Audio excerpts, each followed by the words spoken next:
Hi అండి, అందరికీ నమస్కారం. Welcome to Khushi YouTube channel. కేంద్ర ప్రభుత్వం కొత్త పద్ధతిలో పిఎం కిసాన్ నిధులు అనేది కూడా ఈసారి నేరుగా రైతుల యొక్క బ్యాంకు ఖాతాలకు డబ్బులు జమ చేయబోతుంది.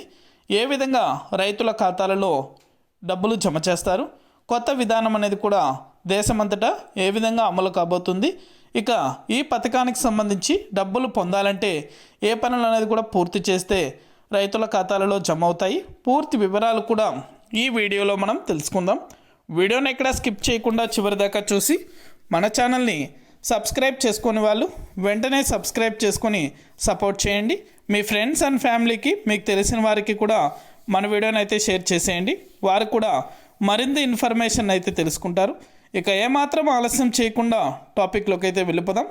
రైతుల ఖాతాలలో పిఎం కిసాన్ సన్మాన్ నిధి యోజన పథకానికి సంబంధించి 21వ విడత నిధులు అనేది కూడా దేశవ్యాప్తంగా ఈ నెల 18వ తారీఖున జమ కాబోతున్నాయి.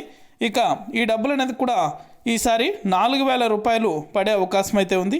ఎందుకంటే ఇప్పటికే అనేక సార్లు కేంద్ర ప్రభుత్వం రైతులకు తెలియజేస్తుంది ఏమనగా ప్రతి ఏటా 6,000 రూపాయలు అయితే రైతుల ఖాతాలలో కేంద్ర ప్రభుత్వం 4 నెలలకు ఒకసారి 2,000 విడుదల చేస్తూ వస్తుంది.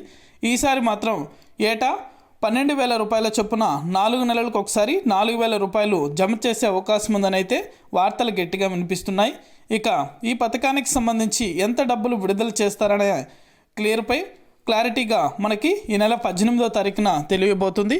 అందుకోసం ప్రతి రైతు కూడా మీ యొక్క బ్యాంకు ఖాతాలకు ఆధార్ నెంబర్తో పాటు మొబైల్ నెంబర్ అప్డేట్ చేసుకుని బ్యాంకు ఖాతాలు పని చేస్తున్నాయో లేదో చెక్ చేసుకోవాలని అయితే కేంద్ర ప్రభుత్వం తెలిపింది. ఈకేవైసీ ఏమన్నా ఇంకా ఎవరైనా రైతులు చేయించినట్లయితే వెంటనే కూడా ఈకేవైసీ కంప్లీట్ చేసుకోమని అయితే తెలిపింది. ఇది అప్డేట్. వీడియో నచ్చితే లైక్ చేయండి. Thank you for watching our video.